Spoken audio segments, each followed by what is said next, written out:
안녕하세요. 안녕하세요. 퀴녀사 TV의 책 읽는 시간입니다.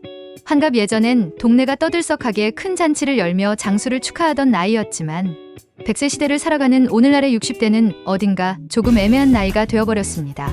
노인이라고 하기엔 아직 너무 젊고 청년이라고 하기엔 몸이 예전 같지 않죠. 평생을 바쳤던 직장에서 은퇴 통보를 받고 다 키웠다고 생각했던 자식들은 여전히 부모의 손길을 필요로 하기도 합니다. 이제 좀 쉬어볼까 하는 마음과 이대로 멈춰버리면 어떡하지 하는 불안감이 교차하는 인생의 가장 거대한 변곡점. 그것이 바로 60대인 것 같습니다. 오늘 바로 이 격동의 시기를 인생의 내리막길이 아닌 가장 찬란한 황금기로 만들 수 있는 마음의 지침서 한 권을 소개해드리려 합니다. 일본 최고의 노인 정신과 전문의 와다 히데키가 쓴 책 60세의 마인드셋입니다. 이 책은 우리에게 단호하게 말합니다. 60대라는 나이는 인생의 산정상에서 내려올 준비를 하는 시기가 아니라고. 오히려 70대, 80대라는 더 높은 봉우리를 오르기 위해 숨을 고르고 장비를 점검하며 새로운 등반 계획을 짜는 베이스 캠프와 같은 시기라고 말입니다. 그리고 이 베이스 캠프에서 어떤 마인드셋, 즉 어떤 마음가짐을 갖추느냐에 따라 앞으로 남은 30년, 40년의 풍경이 완전히 달라진다고 강조합니다. 오늘은 이 책이 제시하는 여러 가지 지혜 중에서 우리 60대 퀸 여사님들의 어깨를 짓누르던 무거운 짐을 벗어 던지고 진짜 나의 인생을 살게 해줄 3가지 핵심 마인드셋에 대해 구체적인 우리네 사는 이야기와 함께 풀어보겠습니다. 첫 번째 마인드셋, 이제는 착한 사람을 졸업할 시간. 첫 번째 마인드셋은 바로 착한 사람으로 살려는 노력으로부터 졸업하는 것입니다. 우리 퀸 여사님들 한번 돌이켜볼까요? 우리는 평생을 좋은 딸, 좋은 며느리, 좋은 아내, 좋은 엄마가 되기 위해 얼마나 애쓰며 살아왔습니까? 내 마음은 그렇지 않아도 다른 사람의 기분을 맞추기 위해 억지로 웃고 집안의 평화를 위해 내 의견을 속으로 삼키고 모두에게 좋은 사람이 되기 위해 정작 나 자신에게는 너무나 나쁜 사람이었던 적이 많았습니다. 60대는 더 이상 타인의 기대에 부응하기 위해 애쓸 필요가 없는 나이라고. 대부분의 의무와 책임에서 자유로워진 지금이야말로 조금은 이기적이어도 괜찮고 싫은 소리도 할 줄 아는 자유인이 될 절호의 기회라는 것입니다. 첫 번째, 며느리의 눈치를 보는 시어머니 김숙희 여사님의 사연. 김 여사님은 다음 주 며느리의 생일을 앞두고 고민이 많습니다. 며느리는 은근히 명품 가방을 바라는 눈치지만 그러기엔 경제적으로 부담이 큽니다. 그렇다고 용돈만 주자니 성의 없어 보일까봐 며칠째 밤잠을 설칩니다. 좋은 시어머니라는 역할에 대한 압박감 때문이죠. 하지만 착한 사람을 졸업하기로 마음먹은 김 여사님은 용기를 냅니다. 며느리에게 전화를 걸어 이렇게 말합니다. 얘야, 생일 선물로 뭘 해줄까 하다가 엄마가 요즘 허리가 안 좋아서 백화점 쇼핑은 힘들 것 같구나. 대신 내가 평소에 사고 싶었던 것 있으면 그걸로 사고 엄마가 거기에 보태라고 용돈 든든하게 붙여주마. 그걸로 맛있는 밥도 사 먹고. 이렇게 솔직하게 자신의 상황을 설명하고 대안을 제시하는 것. 이것이 바로 관계를 해치지 않으면서도 더 이상 억지로 나를 희생하지 않는 현명한 마인드셋입니다. 두 번째, 친구의 부탁을 거절 못하는 이순자 여사님의 사연입니다. 이 여사님에게는 만날 때마다 돈 얘기를 하거나 부탁을 하는 친구가 한 명 있습니다. 오늘도 전화가 와서는 나 다음 주에 병원 가야 하는데 내가 차로 좀 태워다 줄 수 있을까? 라고 묻습니다. 사실 그날 이 여사님은 문화센터 수업이 있는 날이지만 친구의 부탁을 거절하면 사이가 멀어질까봐 덜컥 응, 알았어라고 대답하고 맙니다. 하지만 착한 사람을 졸업한 이 여사님은 이제 이렇게 말할 수 있습니다. 어머, 어떡하니? 하필 그날 내가 몇 달 전부터 등록한 수업이 있는 날이네. 정말 미안하지만 이번에는 좀 어렵겠다. 대신 병원 다녀와서 몸은 괜찮은지 꼭 전화할게. 모든 부탁을 다 들어주는 것이 좋은 친구가 아닙니다. 나의 소중한 시간과 계획을 존중하면서 마음으로 친구를 걱정해주는 것. 그것이 바로 건강한 관계를 오래 유지하는 비결입니다. 세 번째, 자식들 집에 불려다니는 박정순 여사님의 사연입니다. 박 여사님은 황금 같은 주말이라는 말이 남의 이야기 같습니다.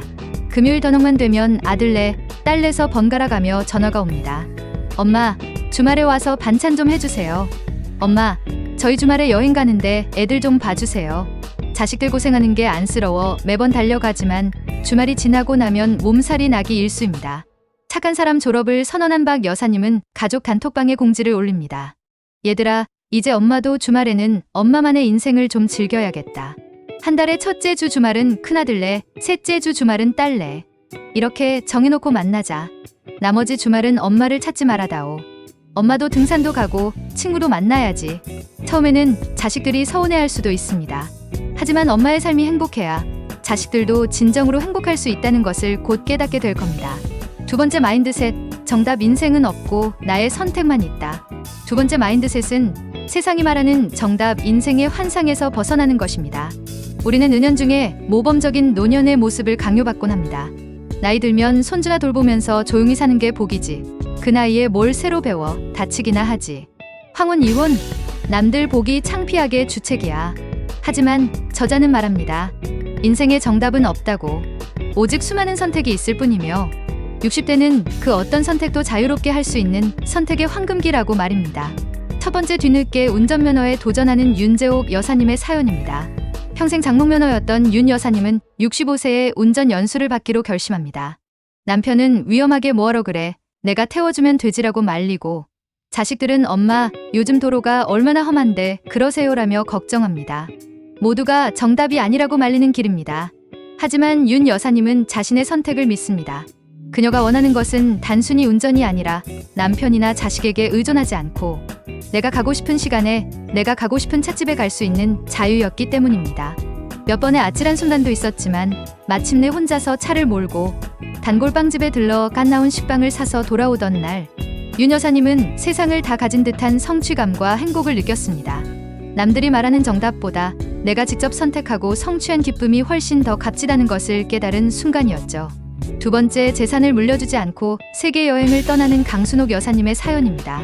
평생 시장에서 악착같이 일의 작은 상가 건물을 마련한 강 여사님. 자식들은 이제 그만 고생하고 그 건물을 팔아 자기들에게 나눠주고 편히 사시라고 성화입니다. 그것이 자식 사랑 넘치는 부모의 정답처럼 보입니다. 하지만 강 여사님의 꿈은 다릅니다. 그녀는 평생 TV로만 보던 스위스 알프스와 이탈리아의 베네치아를 직접 보고 싶습니다. 그래서 자식들을 불러 모아 폭탄 선언을 합니다.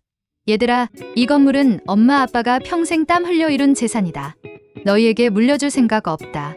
우리는 이 건물에서 나오는 월세로 지금부터 10년간 세계 여행을 다닐 거다. 너희는 너희 인생을 살아라. 우리도 우리 인생을 살련다. 자식에게 재산을 물려주는 것만이 정답은 아닙니다. 내 인생의 결실을 나 자신의 행복을 위해 온전히 사용하는 것. 그것 또한 존중받아야 할 훌륭한 선택입니다. 세 번째, 68세에 유튜버가 되기로 한 최옥자 여사님의 사연입니다. 최 여사님은 평생을 전업주부로 살며 살림 하나는 똑소리 난다는 칭찬을 들어왔습니다. 은퇴 후 자신의 살림 노하우를 세상과 나누고 싶다는 생각에 유튜브를 시작하기로 마음먹습니다. 주변에서는 다들 그 나이에 무슨 주책이냐, 얼굴 팔리는 거 무섭지도 않냐며 말립니다. 하지만 최 여사님은 다른 초보 유튜버 되기 컨텐츠를 통해 하나하나 독학하며 얼굴 노출 없이 AI 목소리를 활용해 자신만의 콘텐츠를 만들 수 있다는 것을 알게 됩니다. 그녀는 나의 지혜를 나눈다는 새로운 선택에 집중합니다. 그리고 몇 달 뒤 그녀의 진솔한 살림 노하우는 비슷한 연배의 주부들에게 큰 공감을 얻으며 수만 명의 구독자를 가진 인기 유튜버가 됩니다. 세상이 말하는 정답을 따랐다면 결코 맛보지 못했을 짜릿한 성공이었죠. 세 번째 마인드셋, 몸이 아니라 뇌를 먼저 단련하라. 마지막 세 번째 마인드셋은 뇌의 노화를 막는 것이야말로 진정한 안티에이징의 시작이라는 것입니다. 아무리 비싼 영양제를 먹고 피부과 시술을 받아 몸이 건강해도 뇌가 새로운 것을 배우기를 멈추고 세상에 대한 호기심을 잃어버리는 순간 우리는 정신적으로 늙기 시작합니다. 뇌가 늙으면 몸도 그 뒤를 따라 급격히 쇠퇴합니다. 첫 번째, 덕질에 푹 빠진 한선희 여사님의 사연입니다. 한 여사님은 요즘 트로트 가수 임영웅의 열렬한 팬이 되었습니다.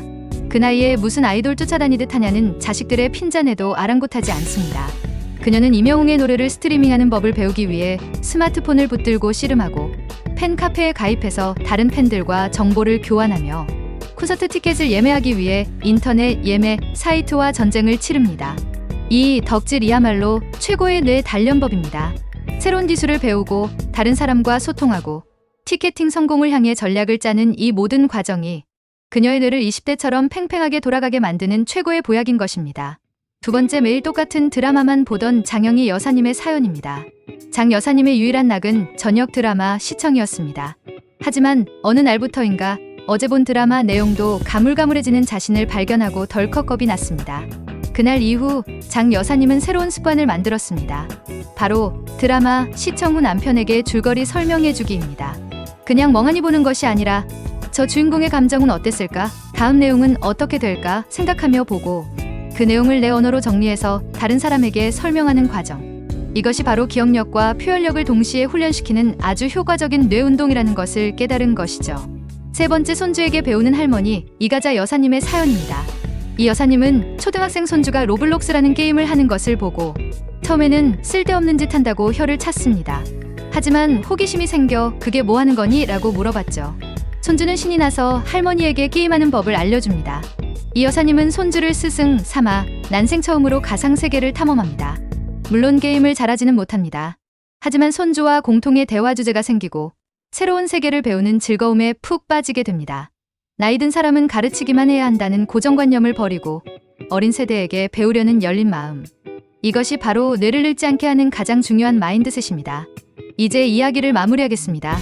오늘 우리는 와다 히데키의 60세의 마인드셋을 통해 60대라는 나이가 인생의 황혼기가 아니라 진짜 하를 찾아 떠나는 위대한 모험의 베이스 캠프라는 사실을 배웠습니다.